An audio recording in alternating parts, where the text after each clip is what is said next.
Hey, what is going on, everyone? Who wants to hear about our nation's capital, the District of Columbia, or as most people refer to it, Washington, D.C., or some actually call it just the District, and the extremely lazy and heavily medicated, they just call it plain D.C. I myself call it the land of shattered dreams and false hopes. Founded after the American Revolution as the seat of government for the newly independent country, Washington was named after George Washington, the first president of the United States, in case you're not from here. Washington, D.C. had an estimated population of almost 700,000 people in July of 2017, making it the 20th largest American city by population. Strange amount of people don't realize that this isn't a government installation or a national park type thing. Really, a lot of people think it's just like a national park, and nobody really lives there. In case you don't know where it is, here it is right here. It's a little tiny speck on the map. This is the nation's capital, but it's also home to a lot of people, and not all of them work for the government. Washington, D.C. is a beautiful city with a laundry list of problems. For some reason, people still move here. I don't know why, but if you're thinking about moving to D.C., you should watch my top 10 reasons not to move to Washington, D.C. Number 10. Summers. Like many states on the East Coast, summer in the District of Columbia are unpleasant on a good day. It's hot as balls from 6 a.m. to 6 p.m., and thanks to the humidity, it stays hot through the night. It gets so hot and muggy in Washington, D.C., there's always been a myth that it was built on a swamp. It's since been debunked, but really, it feels like a swamp. I've only been there during the summer, and each time I went, I'd swear I was in the middle of a swamp, with really nice buildings. Number 9. Poverty. In 2017, it was reported that about 21% of the residents in D.C. live at or below the poverty line, which is defined by about $24,000 per year for a family of 4. Although the median annual household income for the area is about 63%, in order to live comfortably in D.C., you need to make at least $110,000 per year. You've got painfully poor and pretty wealthy. There's almost like no middle class in Washington, D.C., a lot of people say. Number 8. Statehood. For those of you who didn't or haven't made it past 5th grade, you might not be aware that Washington, D.C. is a district, not an actual state. Many residents are constantly fighting for statehood, and you may even find yourself wrapped up in this conversation. For some people, it's real. I mean, it is the nation's capital, and they don't even get all the benefits the rest of the country gets with statehood. We treat D.C. like we did women prior to August 18th, 1920. No vote.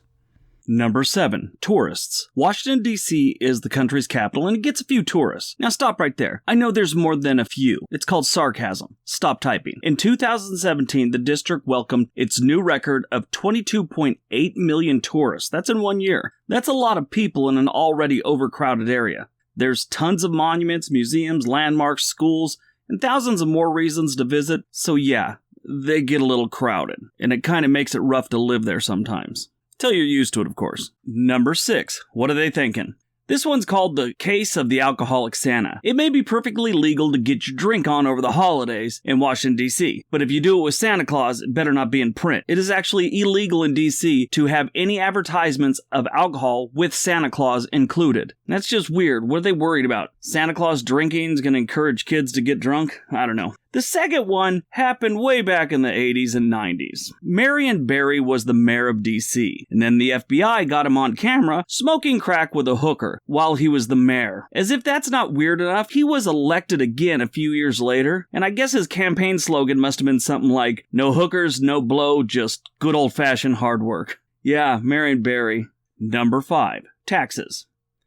D.C. is a little weird when it comes to taxes. Since it's not a state, it runs into the problem of not having a state income tax. Of course, they still pay taxes to the federal government, so that's normal. And then they had to make up some crap for the residents to pay so they can get their money. The residents pay a progressive district tax, which ranges from 4% to almost 9%. They also have a 5.75% sales tax and a 0.57% property tax. I think I may have discovered the source of their poverty issues.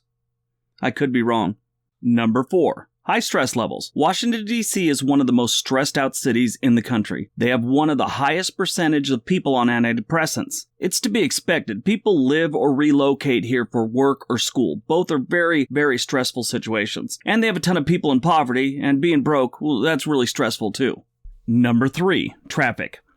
Traffic here is so bad, most residents have ditched their cars and rely mainly on the buses and streetcars and Ubers and things like that. Now the people in the burbs, they got it bad. They have to drive. I have a friend who lived in San Francisco for years, which is supposed to be the worst traffic in the country according to some research.